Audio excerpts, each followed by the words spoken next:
Hi guys, magandang araw sa ating lahat. Magluluto ako ngayon ng chicken garlic butter. Okay, ang una nating ipiprepare is syempre ang ating bida sa menu. Of course, nandiyan na si chicken. Strips yung hiwa ko. Luya, dapat strips ang luya. Yung hiwa ng luya, dapat strips yung hiwa niya. Pero hindi ko ginawang strips kasi baka makain nila at ayaw ng mga amo ko ng luya. So, ganyan ang hiwa para mas madaling tanggalin pagkatapos kong magluto. And then, nandyan naman yung garlic. Isang buo yan. Chop ang hiwa. And nandyan naman ang ating onions. Strips din ang kanyang hiwa. Okay guys, kung nakikita nyo, meron na akong kawali at kumukulo na ang kanyang tubig. Yung tubig pala guys is may timpla na siya na asin at paminta. Kung makikita nyo, tingnan nyo, iba ang kanyang kulay kasi meron na siyang asin at paminta. Ngayon is, kumbaga lapwahan. Lapwahan ko yung manok or ilaga ko ng konti. Tapos hanguin. Okay guys? Okay guys, umpisa na tayo since kumukulo na yung tubig. Oh, ha? Oh my goodness, sorry.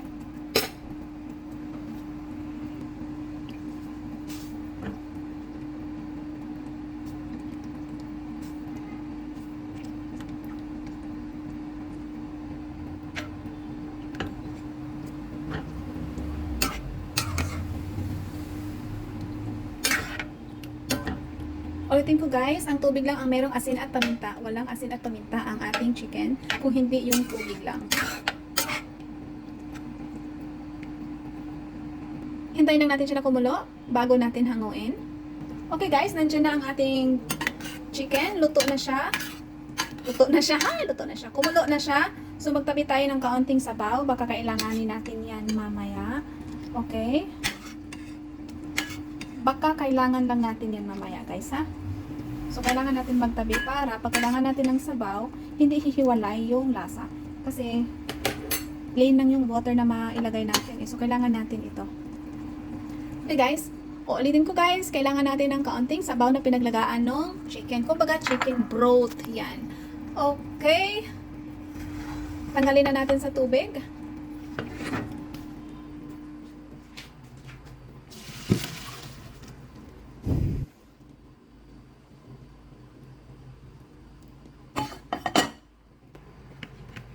Itabi muna natin ito dito guys. Ngayon mag-isa naman tayo or maglagay tayo ng mantika at igisa natin ang ating luya at ang ating onions.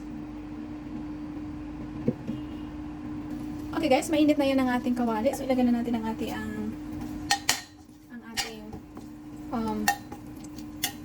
luya. Igisa natin ang ating luya.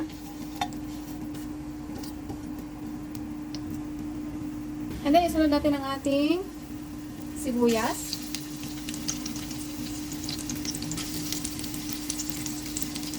Tapos guys, lagyan natin ng konting asin at paminta itong ating sibuyas at ang ating luya. Okay? Wait lang guys. So, ayan na guys. Kung makikita nyo, meron na siyang paminta. Nilagyan ko na rin yan ng asin. Siyempre, hindi nyo makikita ang asin. Kasi, puti yung asin guys, diba?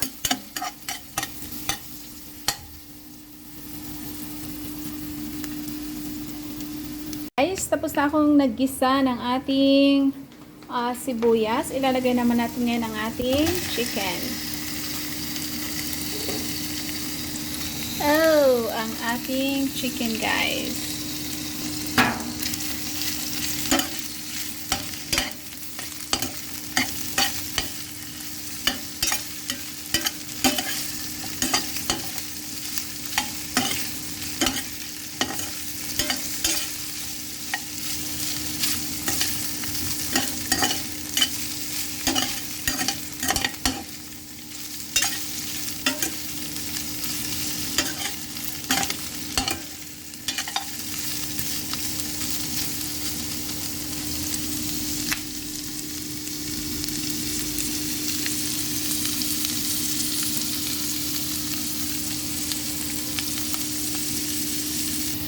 Okay guys, okay na siya.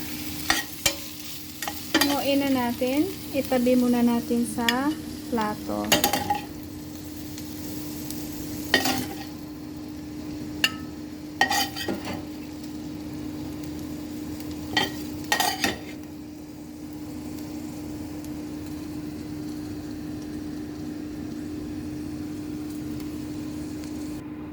Okay guys, tabi muna natin at tayo'y gagawa ng kaniyang sauce. Okay guys, magtunaw tayo ng butter. Dagdagan natin ng kaunti. Ayan. Ayan.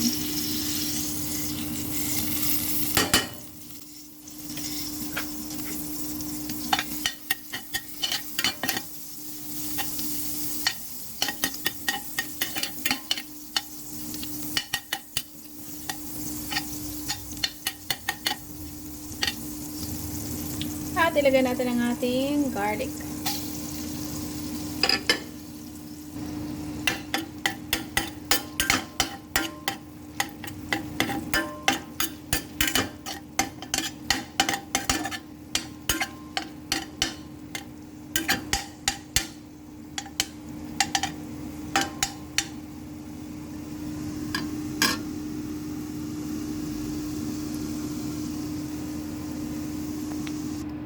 Add tayo ng 1 tablespoon soy sauce.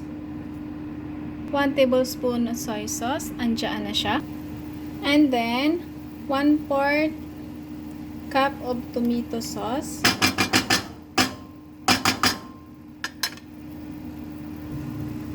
And then guys, 1/4 cup yung sabaw or yung pinaglagaan ng manok kanina. And then guys, 1 tablespoon of sugar. And then 1 teaspoon of calamansi juice. 1 teaspoon of calamansi juice. And then mix.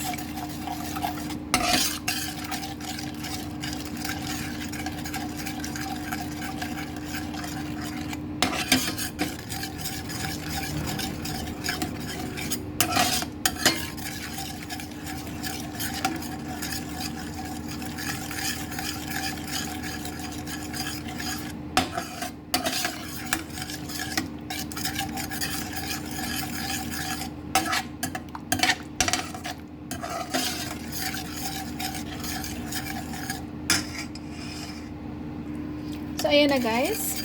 Halo-haloin na natin ito.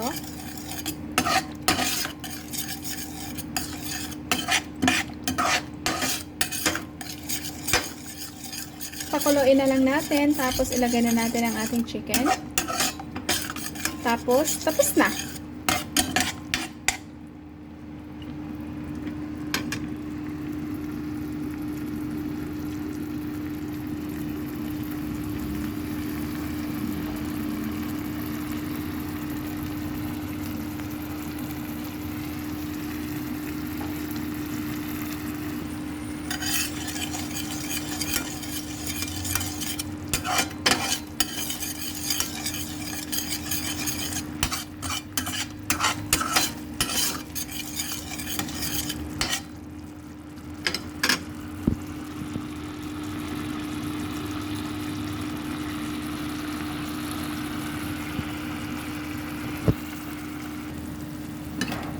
Okay guys, ilagay na natin ang ating chicken. Ibalik na natin ngayon sa ating kawali.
The website da da da da da da da da da da da da.